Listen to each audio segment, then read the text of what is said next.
You can see my screen? Yes, we can see it, Dr. Mahmoud. Okay, so my topic is hypoxic-ischemic encephalopathy, synopsis and update. I have nothing to disclose. These are some of the references. And why we are speaking about hypoxic-ischemic encephalopathy, because until now there is many questions which is not answered, how to prevent brain damage due to hypoxic-ischemic encephalopathy. Especially that it leads to a lot of neonatal deaths or severe intellectual and cognitive and motor disabilities. Perinatal hypoxic ischemic encephalopathy almost caused 23% of neonatal deaths, affects 1.5 to 2 per 1,000 births in developed countries, while in the resource limited it can jump to 26 per 1,000. And out of the survivors, 25 to 30%, they are left with permanent neurodevelopmental abnormalities. The cornerstone of the diagnosis is the Sarnat, modified Sarnat score. We use the 9 symptoms when scoring, and usually HIE is subdivided into mild, moderate, or severe using the modified Sarnat staging. Outcome of the treatment depends on which stage is this baby. So in Sarnat, modified Sarnat scoring, we have the level of consciousness, spontaneous activity, the posture. The doctor will look at every one of these signs, what is available in the baby, and based on it, he can decide whether there is encephalopathy or not. At least there should be 3 out of the 6 criteria present. Now, what is the pathogenic mechanism of hypoxic ischemic encephalopathy? So following a brain injury at the time of delivery, for instance, the hypoxic insult, there will be immediate affection of the ATP metabolism and the anaerobic metabolism, and it will lead to failure of the ATP-dependent sodium and potassium pump, and the baby goes into the primary energy failure. It is within minutes, in which there is increased membrane depolarization, and the excitatory neurotransmitters are excessively increased, and the cell swelling and early cell death. Then we do the perfusion for the baby, we do the resuscitation. We are giving oxygen fluids. He go into partial recovery, but he entered into the secondary energy failure, which lasts from 6 to 48 hours, in which what happened previously, it become more, and the baby get late cell death. And in the final stage, the tertiary phase, it takes days to months. The chronic inflammation increase, the neurogenesis and the synaptogenesis in the brain become less, and there will be impaired maturation and axonal growth, leading to cell death and brain injury. Now, I'm going to get birth asphyxia in a baby. We have neonatal signs consistent with an acute peripartum or intrapartum event, Apgar score less than 5 at 5 minutes, fetal umbilical artery at 5 and 10 minutes, fecal pH less than 7, base deficit is more than 12 or both, the neuroimaging MRI finding presence of multisystem organ failure, although this is not always consistent with hypoxic ischemic encephalopathy.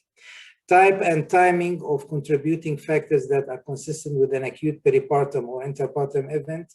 A sentinel event can follow immediately or before or during labor, like a ruptured uterus, severe abruptia placenta, maternal cardiovascular collapse, or fetal compromise from vasa previa or massive fetal-maternal hemorrhage.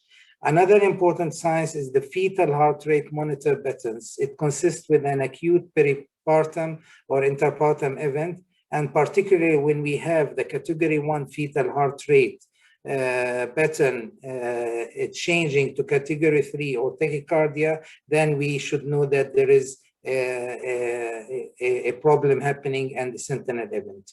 Number 3, timing and type of brain injury patterns that are consistent with an acute peripartum. It's based on the imaging studies consistent with an etiology of an acute peripartum or intrapartum event.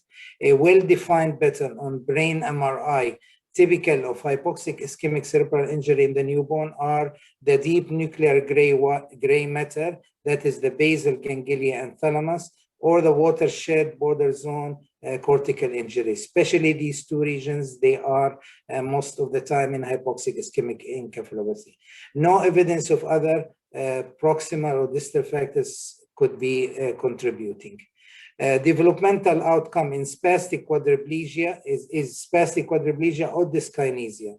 Other developmental abnormalities may occur, but they are not specific to acute hypoxic-ischemic encephalopathy. What are the patterns of brain injuries in the newborn? We get, as I said, the basal ganglia thalamic predominant injury, the watershed cortical laminar necrosis and subcortical white matter, and we have the global with total cerebral injury, the most severe one. In general, most important points to look when we are managing hypoxic ischemic encephalopathy is to maintain a proper oxygen and CO2, the proper ventilation, monitor the blood pressure, because fluctuation in the blood pressure will affect the cerebral perfusion, and we can go into more problem with the brain. Volume of fluids should be advanced slowly and cautiously. Overall, there should be fluid restriction, and monitor electrolytes, control seizures, and the cornerstone of management is the therapeutic hypothermia. Now, as an example, just to see if a baby is delivered, this case published in Anal Pediatra in Spain, it showed that when there is data compatible with a perinatal hypoxic ischemic event, alarming condition of the fetus, we assess the baby, we do the resuscitation, then it is a sentinel event. Measure to implement in the delivery room, we start resuscitation with 21% oxygen. We monitor the heart, avoid volume expansion, avoid bicarbonate, turn off heat sources. Then we go into the next stage, which is admission to the NICU. We have to monitor all the vital signs of the baby. We have to make sure that there is no fluctuation in temperature and it's continuously in the lower degree, and things which has to be taken care, like avoid hypocarbia, avoid hypo or hyperoxia, hypoglycemia, hypotension, calcemia, all these things should be monitored, and of course, if there is seizures, it should be treated. Attaching to AEG from the beginning when he's admitted to the NICU, as we will see later on, one of the important things. So if this is a moderate severe hypoxic ischemic encephalopathy, we go for the therapeutic hypothermia. Of course, if it is 34 to 35 weeks, then here we consider compassionate use, because as we will see, it is not for hypothermia. Now, one important thing also, when you don't have the full setup in your place, is to look at all these things which we mentioned before transferring the baby to a center which can do a therapeutic hypothermia, because therapeutic hypothermia, as I said, it's the cornerstone which I can save the brain of the baby if he went into hypoxic ischemic encephalopathy. This is a situation, this is a picture from our unit with a baby with hypoxic ischemic encephalopathy. we got recently, since a long time, we did not get any babies. So you can see everything is connected for the baby, ventilation, the cooling, the monitoring of the brain. Full management has to be done in an accurate way in order to avoid any problem. Sorry. Another important thing I came across while preparing this presentation is what's called a neurocritical care team, which is a suggestion, or it is a study done and published in the Pediatric Neurology in 2019, in which they formed a neurocritical care team available 24 hours with neurologists, neonatologists, neuroradiology, pharmacists. They have a continuous video electroencephalographic protocol. They train the nurses. They put something called HIE roadmap,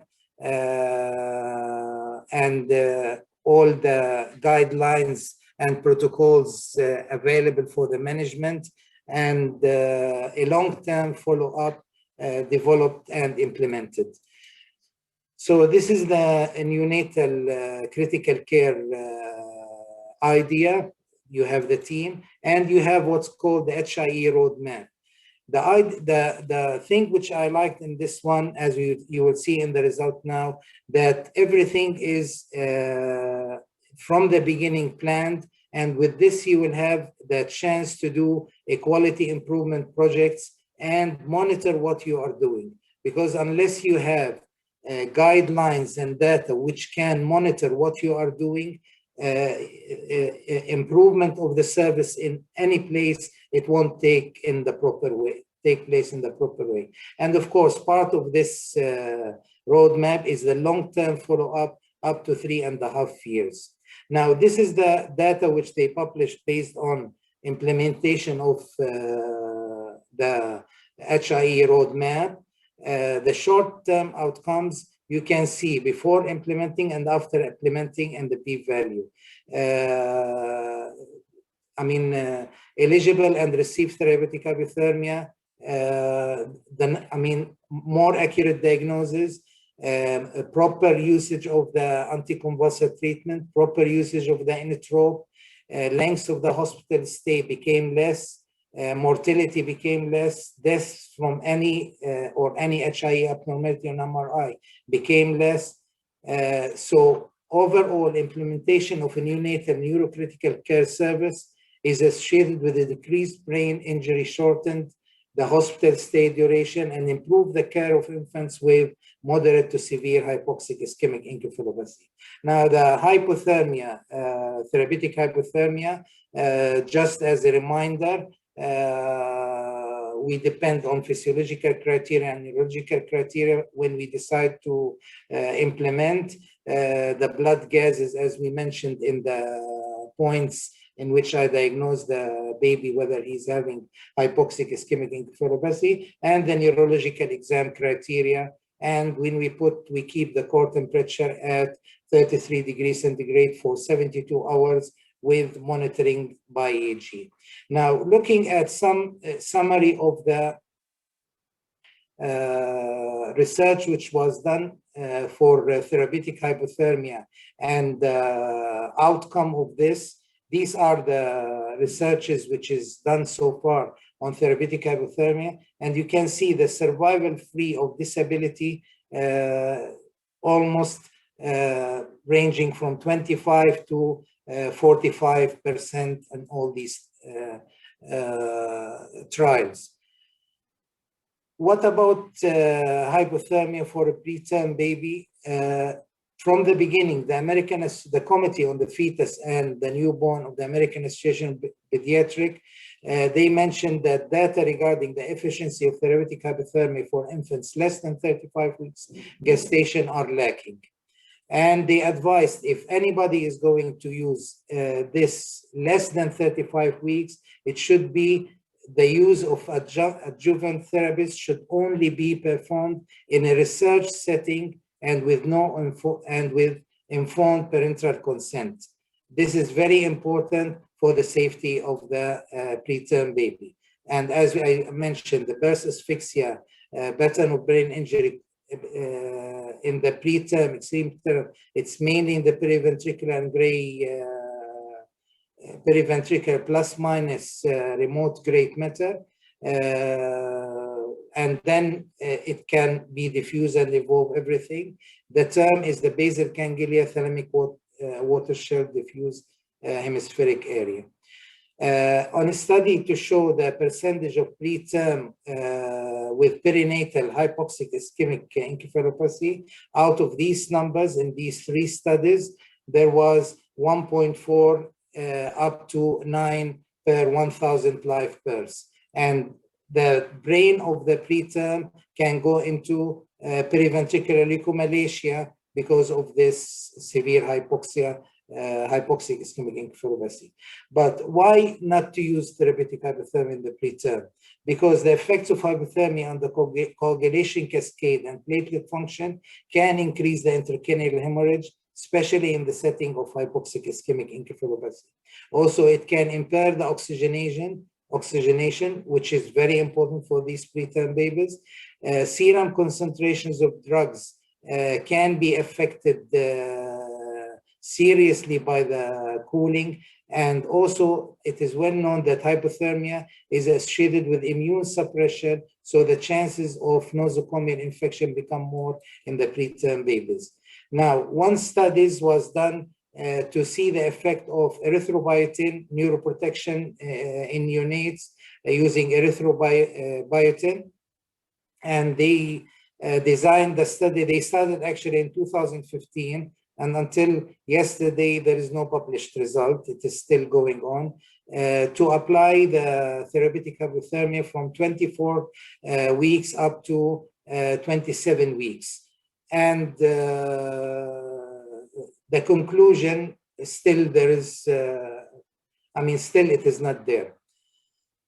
The use also, there is increasing, one article published in the archives of neonatology in 2021, that there is increasing numbers of infants with mild hypoxic-ischemic encephalopathy and late preterm infants, which are both not indicated to use therapeutic hypothermia, and we are harming, or we don't know if we are harming these babies. And as I mentioned, it should not be used except in a research setting with a consent signed by the mother.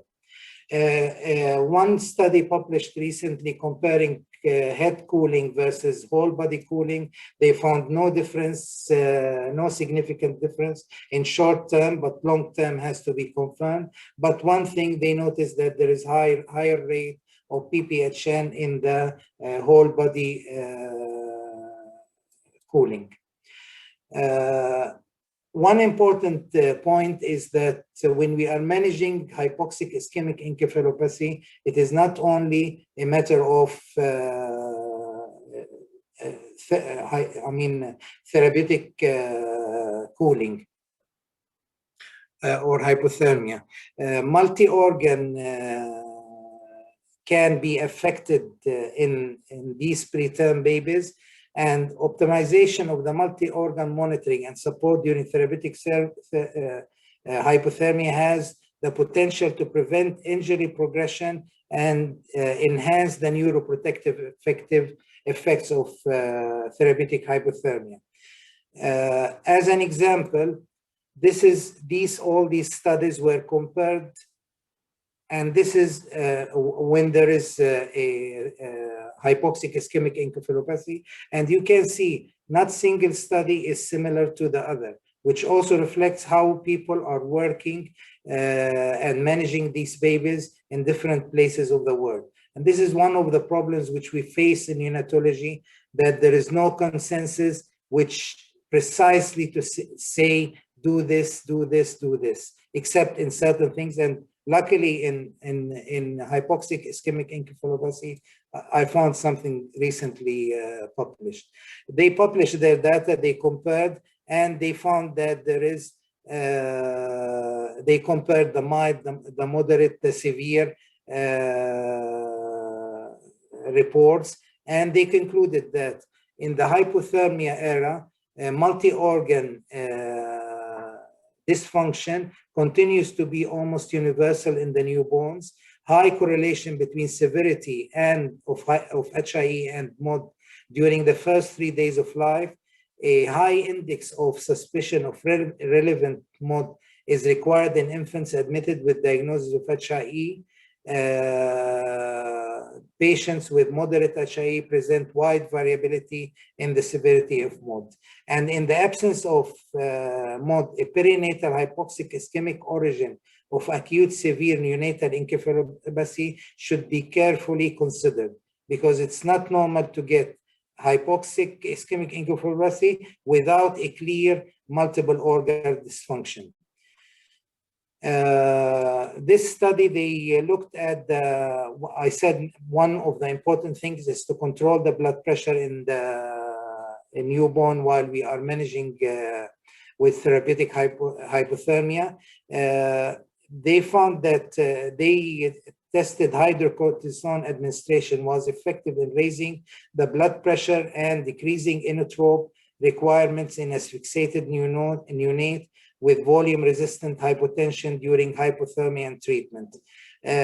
But a larger study was requested because which inotrope to use with the hypotension, and it is very essential to do a functional echo before deciding which inotrope you are going to use. And the best one is advised actually is adrenaline during the therapeutic hypothermia. Now, combined therapy of hypoxic-ischemic encephalopathy with the therapeutic hypothermia, as you can see, this is some of the materials or drugs or items which is going on trying to find better treatment of these hypoxic babies. And this list can, as you can see, it shows every product of these on which part of the energy failure or the brain is working, instead of taking one by one. So taking example of two products, looking at the magnesium sulfate to be used in the perinatal neuroprotection, what we have learned from the past decade, this is published in 2020. They found that follow-up to school age and apparent lack of long-term clinical benefits, controversial whether magnesium sulfate offers sustained neuroprotection. So systemically reviewed studies reported from 2010 to 2020, and they suggested that further rigorous testing is essential to ensure safety and best regimes for optimal preterm neuroprotection, and before further clinical trials of magnesium sulfate for perinatal encephalopathy at term are undertaken. Another example, if we look at the stem cell, this is also published in 2021. They mentioned that there is a problem with the dosage, which cell type to use, which route to use for the administration of the stem cell. And when you look at Cochrane, a study published also in 2020, stem cell-based interventions for the prevention of morbidity and mortality following hypoxic-ischemic encephalopathy in newborn review, we did not find any completed studies for the inclusion. Currently, there is no evidence from randomized trials that assess the benefits and harms of stem cell-based. So it is still early to speak about any additional product to be used with the therapeutic hypothermia for management of hypoxic-ischemic encephalopathy outside the research speech. But for proper management in hospitals, this is still not indicated. Now, this is what I was saying, that there is a consensus published in 2021 on the EEG assessment and monitoring in neonates. They said it is a big list, but I took only the hypoxic-ischemic encephalopathy part of it, that encephalopathy grading before therapeutic hypothermia, gold standard method to use the video EEG more than 30 minutes, alternative message of AEG more than 30 minutes, and when there are doubts, request the video EEG. Monitoring during the therapeutic hypothermia, so before and during the therapeutic hypothermia. Again, the gold standard is the video EEG, and in case of shortage of memory, advise what to do. Alternate method is the AEG, and monitoring duration, monitor during all therapeutic hypothermia period, that's 72 hours, and during the rewarming day, because so a total monitoring of 96 hours, because many times when you start cooling, some babies start to get convulsion. Another way for improvement of the care based on studies published in pediatrics in 2019, to use the basal ganglia watershed scoring system for severity of MRI finding in neonates with hypoxic-ischemic encephalopathy after therapeutic hypothermia, because it shows promise as a valuable tool for prediction of neurodevelopmental outcome at 12 and 24 months of age. And this is the, you can see, for instance, motor composite, all the assessment of the neurodevelopment, cognitive, language, motor, with a significant p-value. Hearing loss in infants with hypoxic-ischemic encephalopathy. One study reported 10% of infants with hypoxic encephalopathy treated hypothermia failed hearing screening at discharge. Sensory neuronal hearing loss before 24 months was lower than what was before. So to stress on follow-up of these babies. Another thing which helped in the decision regarding the prognosis, that when we monitor the serum lactate levels, it shows improved serum lactate levels improved during therapeutic hypothermia in asphyxiated infants, irrespective of outcome. However, those with adverse outcome failed to normalize lactate after 24 hours of therapeutic hypothermia. So this is, it can help us in the diagnosis, in the prognosis. Also, the type of medications during therapeutic hypothermia, and especially with neonatal seizures and hypotension. This study in 2021 in the American Association of Pediatric Grand Rounds, neonates with seizures treated with the phosphatoin have better neurodevelopmental outcomes at 18 to 24 months of age than neonates whose seizures were treated with phenobarbital. Now, final thing, looking at the prognosis, because usually the severity is associated with morbid consequences, and it is very important to be able to decide from the beginning where we are going when we are managing. So poor prognosis defined as death or moderate to severe disability, and the factors which are associated with poor prognosis include Apgar score of 4 at 10 minutes, grade 2 or more associated with poor outcome, neurological examination, if it is abnormal on day 7, it's still abnormal, then definitely it is a poor prognosis.